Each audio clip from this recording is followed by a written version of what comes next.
Journée internationale des familles qui se célèbre chaque 15 mai est sous l'égide de l'ONU, tandis que les rencontres mondiales des familles, c'est sous l'égide du pape, donc de l'Église catholique, et les rencontres mondiales des familles se tiennent chaque 3 ans, alors que Journée internationale des familles, c'est chaque 15 mai, donc c'est annuel.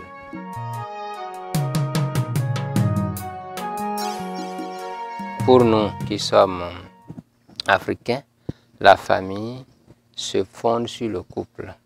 Et le couple entendu, un homme et une femme dans une aventure de foyer. Si la nature, le bon Dieu leur donne la grâce d'accueillir les enfants sont les fruits du couple et ils construisent la famille avec. Sinon, la famille est fondée sur le couple en tant que homme et femme, autrement dit mâle et femelle.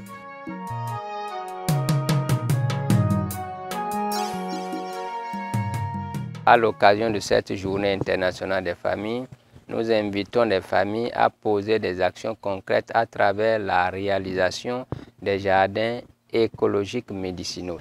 Deuxième action écologique qu'il faut poser, c'est la question de l'entretien de l'environnement en général. La gestion des eaux usées, la gestion des déchets biodégradables, etc. C'est dans ce sens que maintenant, il faut orienter les familles. N'attendons pas le pouvoir central ou le pouvoir décentralisé. Des éducations doivent aller dans ce sens-là.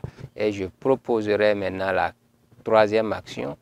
Les écoles, c'est des familles, prolongement des familles qui se trouvent là. Et les familles de demain sont formées à l'école. Donc, former les enseignants sur également l'agroécologie médicinale pour que chaque école puisse avoir un jardin scolaire et avoir 1 heure de temps par semaine, comme ils ont au moins 1 heure ou 2 heures de temps pour l'EPS, avoir 1 heure de temps dans un jardin, c'est une bonne chose. Voilà les 3 actions climatiques que je propose pour les familles.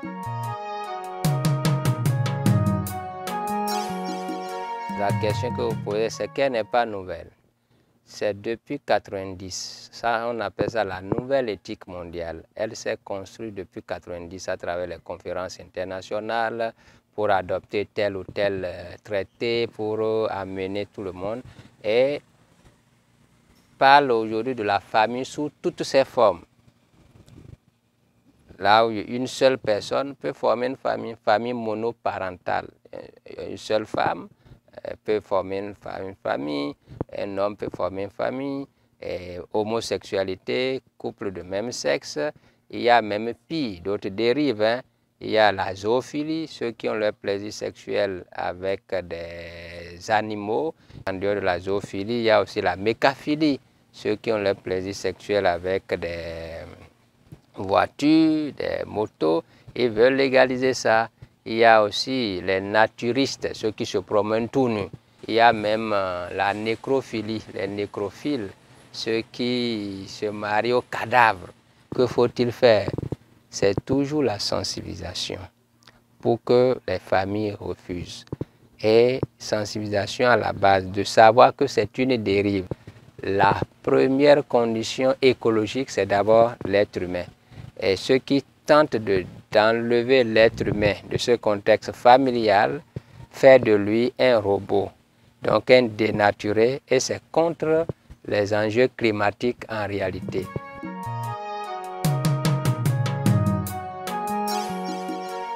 L'enfant, c'est un être qui n'a pas encore la plénitude du discernement, qui apprend en imitant.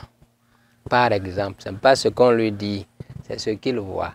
Donc il faut que le couple puisse vivre l'harmonisation heureuse de leurs différences, vivre vraiment une harmonie heureuse au quotidien.